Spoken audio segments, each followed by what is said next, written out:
Reflection of light के बिना किसी भी नॉन ल्यूमिनस ऑब्जेक्ट को हम नहीं देख सकते। प्रीवियस वीडियो में हम इसके बारे में ब्रीफ में डिस्कशन कर चुके हैं, है ना। रिफ्लेक्शन को अगर हम डिफाइन करना चाहें तो आम भाषा में हम ऐसा बोलते हैं कि अगर किसी एक मीडियम से लाइट आ रही है, किसी सरफेस के ऊपर फॉल कर रही है, तो टकराने के बाद वो जिस मीडियम से आई है उधर वापस वो चली जाने वाली है। इन प्रॉपर वर्डिंग जिस तरह से आप इसको डिफाइन कर सकते हो। बट अगर देखा जाए तो ये बहुत ही इंटरेस्टिंग फिनोमिना है।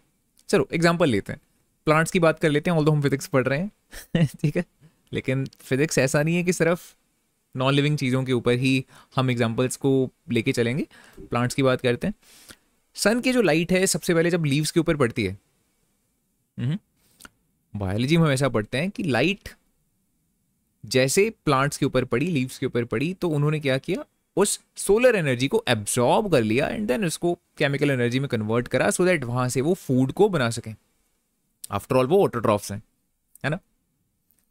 और फिजिक्स में हम ये बोल देते हैं कि जब लाइट किसी सरफेस के ऊपर पड़ती है, मान लो पत्तों के ऊपर भी पड़ती है, बिकॉज रिफ्लेक्शन तो वहां पर भी होगी। अगर रिफ्लेक्शन वो नहीं करेंगे, लाइट को बिल्कुल एब्जॉर्ब ही कर लेंगे, फिर तो हम उनको देख ही नहीं पाएंगे ना। मान लो अगर ऐसा एक ऑब्जेक्ट हो जिसके ऊपर जितनी लाइट पड़ रही है वो सारी की सारी वो एब्जॉर्ब कर ले रहा है, फिर हम उसको किस तरह से देख पाएंगे? It is impossible. तो इसका मतलब है कि जो लीव्स हैं वो लाइट का कुछ हिस्सा रिफ्लेक्ट भी कर रहे हैं और कुछ हिस्सा एब्जॉर्ब भी कर रहे हैं, और बिल्कुल ऐसा ऑलमोस्ट सभी ऑब्जेक्ट्स करते हैं, ठीक है। एनसीईआरटी की पहली लाइन ही डायरेक्टली इसी चीज की बात करती है। A highly polished surface such as a mirror, it reflects most of the light falling on to it.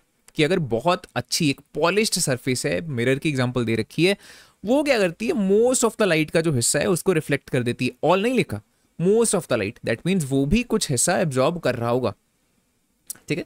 But अगर कोई रफ सी सरफेस है, कोई और अनइवन सरफेस है, तो वहां पे रिफ्लेक्शन का जो एक्सटेंट है वो कम होकर जो एब्जॉर्प्शन का एक्सटेंट है वो थोड़ा सा बढ़ जाता है।